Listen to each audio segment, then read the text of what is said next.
pretty much everyone. They dressed differently in order to make a statement, while the hippies were all about order and control. The punks were complete anarchists and believed in chaos. Hippies had long hair, baggy trousers, vegans, vegetarians, and wore old shoes. You're very right. The punks were the opposite as well as the skinheads. They shaved their heads because the hippies would not do that. They wore leather jackets customised with studs and patches, so they are more provoking and represent who the individuals actually were. Punk was really made in the USA and New York with the Ramones and Blondie, but they blew up in the UK bands such as the Sex Pistols and Stiff Little Fingers. Punk in the UK blew up mainly because they were people who were working class, not agree with Margaret Thatcher and the rest of the government. Disco music emerged as well, huge scene, with musicians such as the Bee Gees, ABBA, the Jacksons, and Diana Ross. Funk and soul music was quite big in the 70s, with artists such as Sly and Family Stone, Kool and the Gang, James Brown, Jackson 5, Earth, Wind and Fire, and obviously that came from R&B, jazz, stuff like that.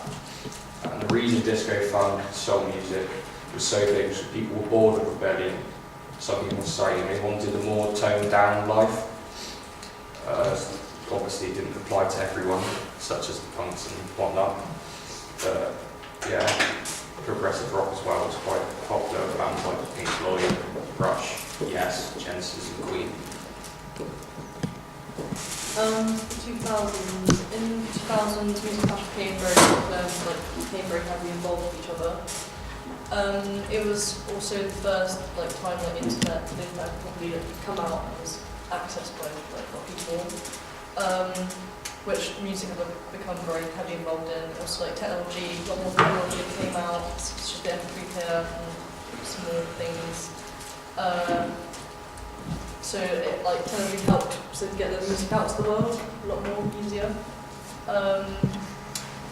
They also, because of the technology that was coming out, EDM really started to become popular. Also going on politically, in 2000 and 2008, ITM played free shows outside of the Democratic National Conventions. In 2000, the show was protest against the two-party system. So key genres were hip-hop, rock, pop, electric music, pop, and sort of the 1960s were a time when fashion and actually especially became very popular. In 1963 and years after, lots of social influences had impacted popular music, gave birth to diversity that we experience with music today. Music has started to change in the 1960s due to the assassination of President Kennedy and the start of the Vietnam War. The forward process of the civil rights movement all impacted the American culture, and that began to change music. At the beginning of the 60s, music had changed in a way where it was all about love and hope, and towards the end of the 60s, music was more about against war. And around 1963 was the rise of the Beatles. 1960s was also part of the hippie movement. In this time, there were different subcultures such as hippies, mods, the skinheads, and rockers. In the 60s, there was a lot of musicians. Talk about their sorry, I was so the Vietnam War, which angered a lot of young black people and were angry at being segregated and having to fight for the government that was racist towards them. These were some of the key genres of music in that time.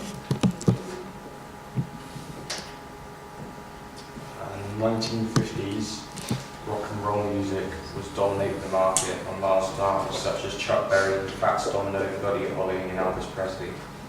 There were other styles as well, such as doo-wop, which is a sort of toned down rock and roll version, which is very vocal, if that makes sense. Swing, country, rockabilly, and jazz. Rock and roll was a new genre which developed from blues and was very upbeat, very catchy and very danceable, which is why youths liked it so much at the time. rock and roll music came from black musical genres and essentially making them white. At the time, people did not want a black man to represent the face of music, but the music was amazing, so they chose a white man to steal their music, just so society would be happy. Obviously, Elvis Presley was sort of like the main face at the time, made up pretty much about, I think it was 75% of the market, the entire music industry back then. He's very controversial though, as he would shake his hips while performing live. This was not acceptable back then. He didn't originally do this to be controversial, he was actually just severely nervous on stage, and he would obviously shake the nerves. The crowds loved it. Who is it? Yeah. That's not a lie, genuine fact. But obviously rock and roll was very rebellious. It's not acceptable to wear leather jackets, plain t-shirts and denim jeans, or ride motorcycles, which is a big thing apparently. You've still done this, they were working class and their parents would mistreat them. A lot of parents were soldiers in the war, which obviously broke up a few years beforehand.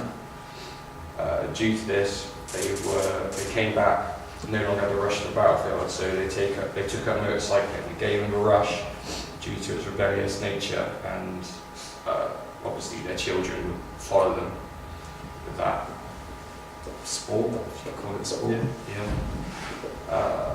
There was a large civil rights movement as well between black and white communities. The black people would be discriminated just for their skin colour, and they stood up to fight for themselves. This led to more black musicians becoming more popular in the mid to late 1950s, people such as like Chuck Berry and stuff. And there's a photo.